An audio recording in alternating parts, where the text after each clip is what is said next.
जो लोग घुसपैठियों की ढाल बनते हैं वो सुन ले, भारत में भारत का कानून चलेगा, घुसपैठियों की मनमानी नहीं चलेगी। नमस्कार दोस्तों, मैं राणा यशवंत आपका स्वागत करता हूं। प्रधानमंत्री नरेंद्र मोदी ने बिहार के पूर्णिया में घुसपैठियों के खिलाफ आवाज बुलंद की। बहुत संभव है कि बिहार में चुनाव होने के नाते उनके बयान को चुनावी तुर्रा माना जाए, लेकिन इस बयान के पीछे खतरे की घंटी बज रही है।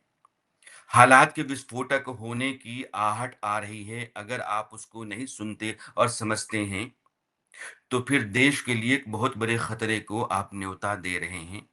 और ये कैसे है, इस पर आने से पहले मैं आपको इंग्लैंड और यूरोप के कुछ देशों से होकर लाना चाहता हूँ। ये वीडियो जो अभी आपके स्क्रीन पर है, इंग्लैंड का है। और हाल ही में इंग्लैंड के लोग सड़कों पर थे, 1.5 लाख से ज़्यादा लोग थे। मांग ये थी कि ब्रिटेन के भीतर बाहर से आने वाले लोगों की तादाद लगातार बढ़ती जा रही है। ये लोग वहाँ के लोगों की रोज़ी-रोटी पर संकट नहीं बन रहे हैं, बल्कि ब्रिटेन की पहचान पर भी खतरा बन रहे हैं। ब्रिटेन के साधन संसाधन ये खाए जा रहे हैं, इनके ऊपर वो खपते चले जा रहे हैं। और ब्रिटेन का जो रहन सहन रहा है, जिस तरह की ज़हीन जिंदगी रही है, उसमें एक अजीब तरह की सड़ांध भरती चली जा रही है। लोगों का जीवन अलग तरीके से अब दिखने लगा है। और ये वो लोग हैं जो बाहर से आ रहे हैं। बाहर से आने वाले लोगों में तादाद मुस्लिमों की बहुत अधिक है, बहुतायत में है। और ब्रिटेन के भीतर मुस्लिम आबादी इस तरीके से बढ़ गई है कि कई जगहों पर मेयर मुस्लिम ही हैं। और ब्रिटेन के भीतर शरिया अदालतें अब चलने लगी हैं।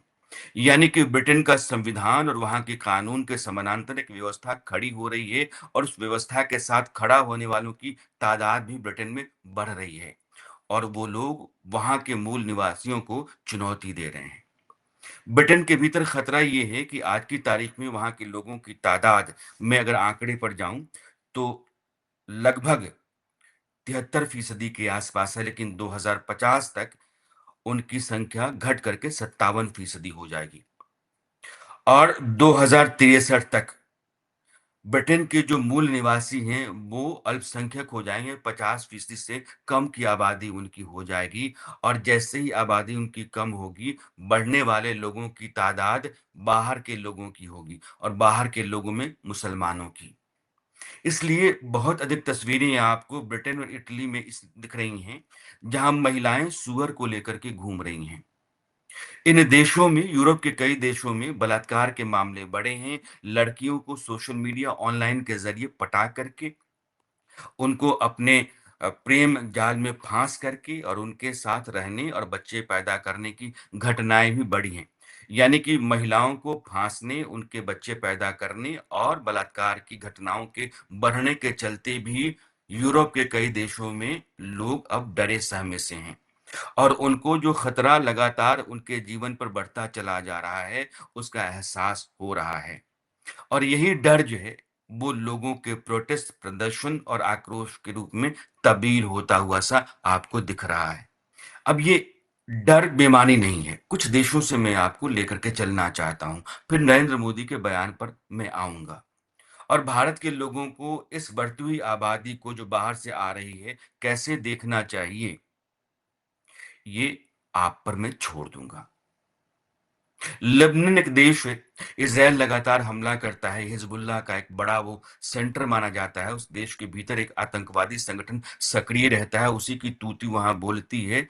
नसरुल्लाह उसका हेड हुआ करता था, सरगना, जिसको इज़राइल ने बम गिरा करके मारा था। लेकिन आज भी लेबनान के भीतर हिजबुल्लाह की ही तूती बोलती है, उसी की हुकूमत चलती है। कहने के लिए वहां जो सरकार है, वो बस नाम मात्र की है।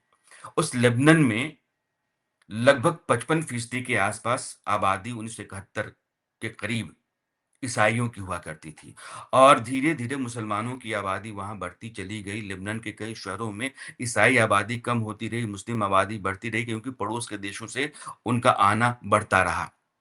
जैसे ही 40% के आसपास मुस्लिम आबादी हुई, लेबनान में गृह युद्ध शुरू हुआ। 1975 से लेकर के 1990 के बीच में जो गृह युद्ध हुआ, उसमें लगभग 1 लाख ईसाई मारे गए और 10 लाख के आसपास लेबनान छोड़ करके दूसरे देशों में भाग गए, यूरोप के देशों में ज़्यादातर। और धीरे धीरे वहां मुसलमानों का कब्जा होता चला गया और आज की तारीख में सिर्फ 15% ईसाई लेबनान में रहते हैं, जो 55% हुआ करते थे। और मुस्लिम देश है वो शरिया के मुताबिक चलता है। आतंकवादी संगठन हिजबुल्लाह का कमान है वहां, सरकार वहां हिजबुल्लाह का समर्थन करती है और ईरान के इशारे पर हिजबुल्लाह काम करता है। यह स्थिति लेबनान की है। लेकिन सिर्फ मामला लेबनान का नहीं है। कोसोवो एक देश था। जब यूगोस्लाविया टूटा तो उससे कई देश निकले, उसमें से सर्बिया भी था।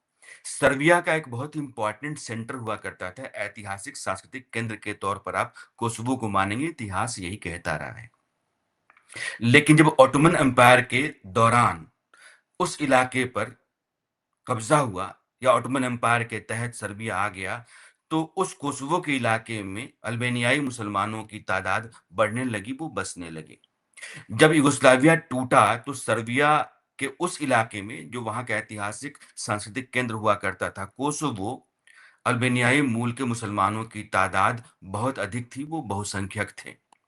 लड़ाई वहां शुरू हो गई क्योंकि अल्बानियाई मूल के मुसलमान कोसोवो को सर्बिया के साथ जोड़ करके नहीं देख रहे थे और सर्बिया से वो अलग होना चाहते थे। लड़ाई हुई और उस जंग में सर्बिया ने कोसोवो के भीतर बहुत कहर बरपाया, उसकी फौज ने।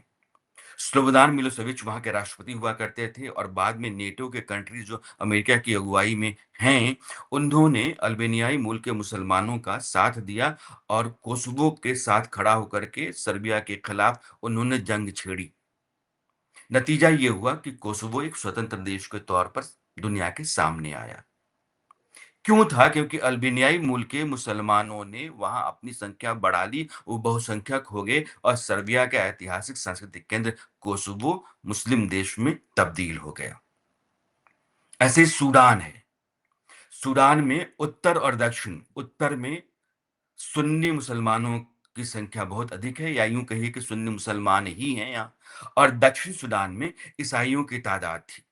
अफ्रीकन ईसाई दक्षिण सूडान के भीतर बहुतायत थे, 60-65% के आसपास, और उत्तर में मुस्लिम आबादी रहती थी। शासन उत्तर में था लेकिन संसाधन दक्षिण में थे और दक्षिण के ईसाइयों को लगता था कि उत्तर के जो मुसलमान हैं वो हमारा शोषण करते हैं, यहाँ के साधन संसाधन का दोहन करते हैं, वो तो मालदार होते चले जा रहे हैं, लेकिन दक्षिण सूडान लगातार कंगाल होता चला जा रहा है।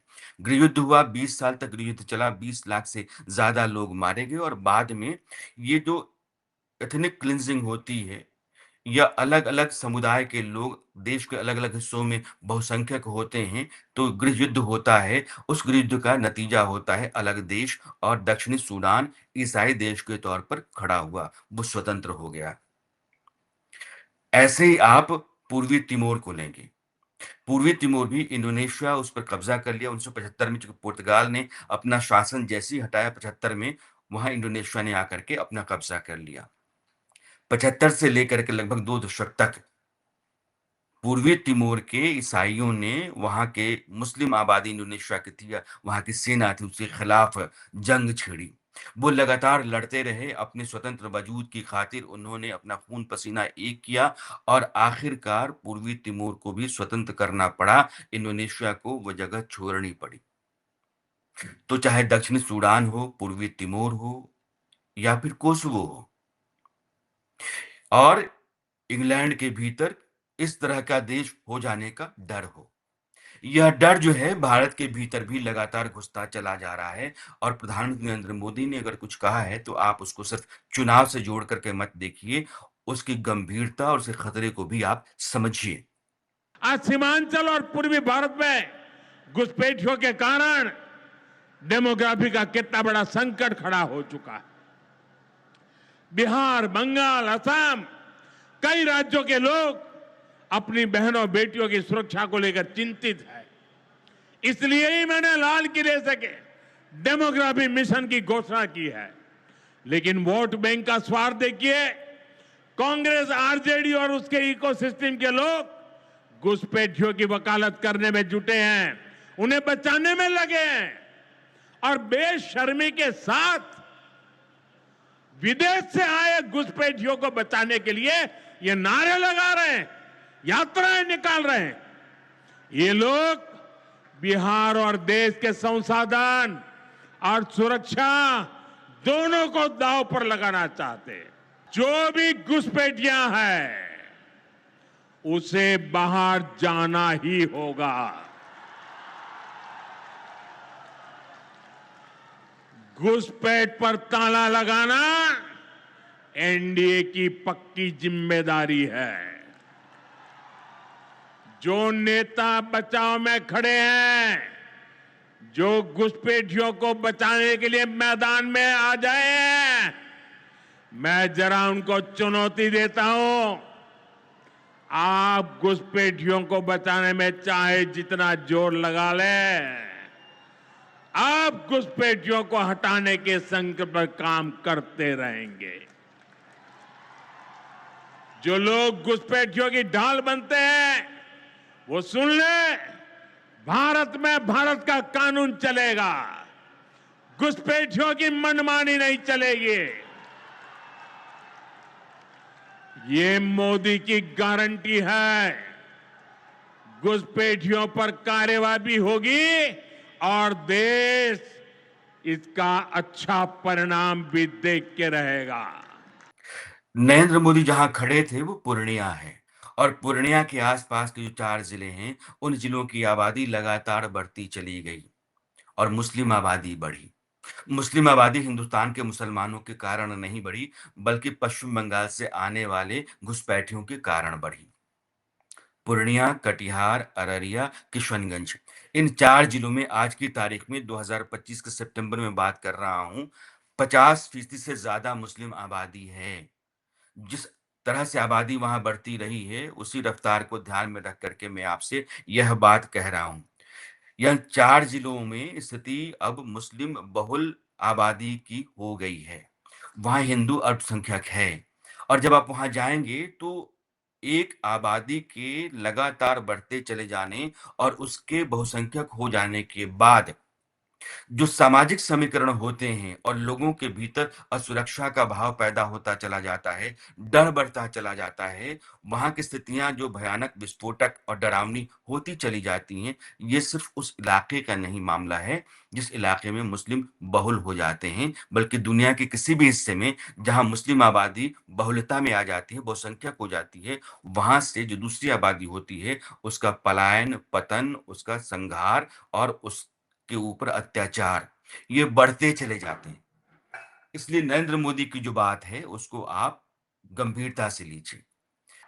तो बिहार के इन 4 जिलों के किनारे-किनारे बांग्लादेश में लगने वाली जो सीमा है, पश्चिम बंगाल, असम, त्रिपुरा तक, आप देखेंगे कि आपके देश की जो जनसंख्या की वृद्धि दर है, उससे 3 गुना अधिक वृद्धि दर इन इलाकों में है, जिनको हम बांग्लादेश से लगने वाले सीमावर्ती जिले कहते हैं। यह 4000 किलोमीटर के आसपास जो सीमा है बांग्लादेश से लगती है, वहाँ से लोग आते हैं, भारत के भीतर घुसते हैं। इन जिलों में ज़्यादातर वो बस जाते हैं और राजनीति हमारे यहाँ की है, वो वोट से चलती है। नेता उनका वोटर आई कार्ड बनवाते हैं, राशन कार्ड बनवाते हैं, उनको बसाते हैं, बिजली, पानी सबका ख़्याल रखते हैं और चाहते हैं कि यह पूरी की पूरी आबादी जो है, उनके वोट बैंक के तौर पर बनी रहे। और यही होता रहा है और इसी होने के कारण लगातार ये आबादी बढ़ती रही और यहाँ से देश के बाकी हिस्सों में भी जाते रहे। आज यह माना जाता है कि 6 से 8 करोड़ बांग्लादेशी भारत के भीतर रहते हैं। और यह जो आबादी बढ़ रही है, वो सिर्फ बांग्लादेश से लगने वाली सीमा के आसपास नहीं है, बल्कि नेपाल से लगने वाली सीमा के आसपास है, चाहे उत्तराखंड या उत्तर प्रदेश या बिहार आप कहिए। नेपाल से लगने वाले सीमावर्ती जिलों में भी जो भारत के हैं, वहाँ भी मुस्लिम आबादी ही बढ़ रही है। अब ये कैसे बढ़ रही है, ये अपने आप में एक बड़ा खेल। दुनिया भर में मुसलमानों की आबादी को बढ़ाने के लिए कोई न कोई ऐसा खेल चल रहा है, ऐसी साजिश चल रही है जिसके चलते अलग-अलग देशों में अलग-अलग तरीके से तरकीब से वो घुसते हैं, वहाँ बसते हैं और फिर वहाँ अपनी आबादी लगातार बढ़ाते चले जाते हैं। और यह खतरा सिर्फ मुसलमानों को लेकर के है। मैं फिर से वो तस्वीरें आपको दिखाना चाहता हूँ, जिन तस्वीरों के चलते आपके भीतर एक डर पैदा होता है। ब्रिटेन हो, इटली हो या कोई दूसरा देश हो, महिलाएँ सूअर लेकर के चलती हैं क्योंकि सूअर के आस-पास मुस्लिम समुदाय के लोग नहीं आएँगे, वो मुस्लिम नौजवान नहीं आएँगे, मुस्लिम तबके के लोग नहीं आएँगे जो बलात्कार करने की मंशा से आ रहे हैं या फिर लड़कियों को फाँस करके, शादी करके बच्चे पैदा करने के मकसद से आ रहे हैं। उसको नाकाम करने के लिए अब इन देशों के भीतर पेट पिग यह एक चलन लगातार बढ़ता चला जा रहा है। फ्रांस जो बहुत ही सभ्य देश रहा है, उस देश के भीतर बहुत लंबे समय से हिंसा बढ़ रही है, अराजकता बढ़ रही है और ये सिर्फ इसलिए है क्योंकि वहाँ मुस्लिम आबादी बढ़ रही है। फ्रांस की सरकार के भीतर चिंता है, जर्मनी की सरकार के भीतर चिंता है, इटली और ब्रिटेन जैसे देशों की सरकारें भी चिंतित हैं कि जो आबादी मुसलमानों की लगातार बढ़ती चली जा रही है, उस बढ़ने से खतरा नहीं है, लेकिन बढ़ने से उनके समाज, उनके संस्कार, उनके रिवाज, उनकी संस्कृति और उनके वजूद, इन सब के ऊपर जो खतरा बढ़ रहा है, वो अस्तित्व के ऊपर खतरे की घंटी बजा रहा है। और यह भारत के भीतर भी है। अगर भारत के लोगों को यह बात समझ में नहीं आती है, तो आप दुनिया के बाकी देशों में भी नज़र दौड़ा करके देखिए कि वहाँ क्या हो रहा है। ऐसा क्या कारण है कि दुनिया के तमाम देशों में जहाँ मुस्लिम आबादी बहुसंख्यक है, वहाँ किसी भी धार्मिक संप्रदाय, पंथ के लोगों का फलना-फूलना मुश्किल हो जाता है। उनका स्वाभिमान के साथ, सुरक्षा के साथ रह पाना दूभर हो जाता है। दिन-रात उनके ऊपर अपनी जान के लाले पड़े रहते हैं, इस तरह के हालात घूमते से नज़र आते हैं। पलायन बढ़ता है, वहाँ अत्याचार बढ़ता है, वहाँ डर बढ़ता है, वहाँ दूसरे पंथ संप्रदाय के लोगों के बचे रहने का खतरा बढ़ता है।